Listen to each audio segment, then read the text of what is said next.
ঐকমত্য কমিশন হচ্ছে প্রত্যেকটা কমিশনের প্রতিটি মিটিংয়ে আমাদের প্রতিনিধি গেছে, টিম গেছে। আমরা প্রত্যেকটি সংস্কার কমিশনের উপরে আমাদের নিজস্ব ওয়ার্কিং টিম তৈরি করেছি। তারা কাজ করেছে দিনের পর দিন, রাতের পর রাত, দেশের এক্সপার্টদের নিয়ে, এবং আমরা প্রত্যেকটি বিষয়ে আমাদের মতামত আমরা সংস্কার কমিটিগুলোর সামনে তুলে ধরেছি। এবং আমি কয়েকদিন আগেই সেটা বলেছি প্রেস কনফারেন্স করে যে আমরা কতগুলো বিষয়ের সঙ্গে আমরা একমত, তার মধ্যে দেখা যায় যে ম্যাক্সিমাম বিষয়গুলোর সঙ্গে আমরা একমত হয়েছি।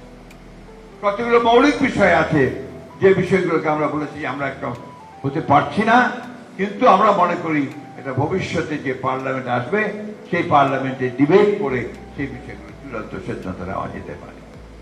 সবচেয়ে বড় কথা যেটা, যে এই দেশের মালিককে, এই দেশের মালিক তো জনগণ।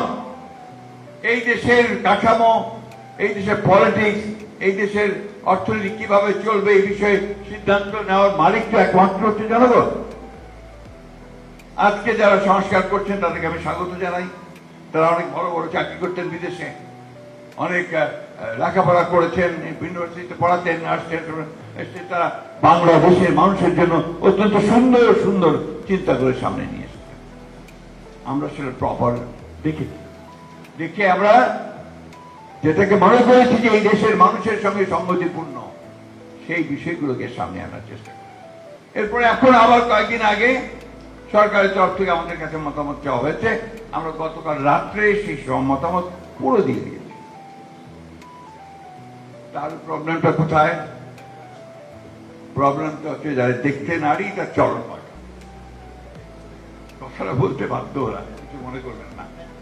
আমি সাংবাদিকদের ভাইতেও বলবো, আমরা সামান্য লেখাপড়া করেছি, আপনার শব্দের মারপ্যাচ করে কোথায় কোন দিকে নিয়ে যেতে চান সেটা বোঝার মতো ক্ষমতা আমাদের আছে। আমরা 3 বার সরকার চালিয়েছি। সরকার, দেশ, জনগণ, রাষ্ট্র, পররাষ্ট্র, ভূ রাজনীতি, সেই সম্পর্কে ধারণা আমাদের কোনো অংশে কম নেই। সুতরাং আমাদের যে ব্যক্তির চেয়ে দল বড়, দলের চেয়ে যে দেশ বড়, এটাতে আমরা বিশ্বাস করি। আমরা খুব সোজা কথায় বিশ্বাস করি একটা লিবারেল ডেমোক্রেসিতে। আমরা বিশ্বাস করি যে নির্বাচনের মাধ্যমে ক্ষমতার পরিবর্তন হবে এবং সেই নির্বাচিত সরকারই একমাত্র দেশ চালাবে এবং তার সমস্যাগুলো সমাধান করবে। আমরা কেন এই সরকারের কাছে সব চাচ্ছি? এটা অন্তর্বর্তীকালীন সরকার। এখানে যারা আছেন তাদের রাজনীতি সম্পর্কে, দেশের মানুষ সম্পর্কে আমাদের চেয়ে বেশি ধারণা আছে নাকি? আমরা যারা রাজনীতি করছি বা আপনারা সাংবাদিকরা, না, নেই।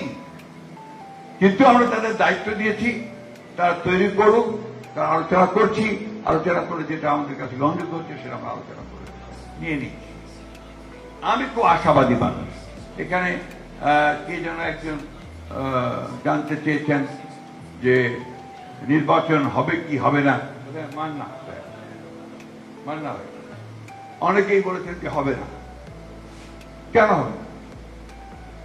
নির্বাচন তো এই দেশের মানুষ চায়, নির্বাচনের জন্য মানুষ প্রাণ দিয়েছে তো। কারণ মানুষ একটা নির্বাচিত প্রতিনিধিত্ব চায় পার্লামেন্টের মধ্যে।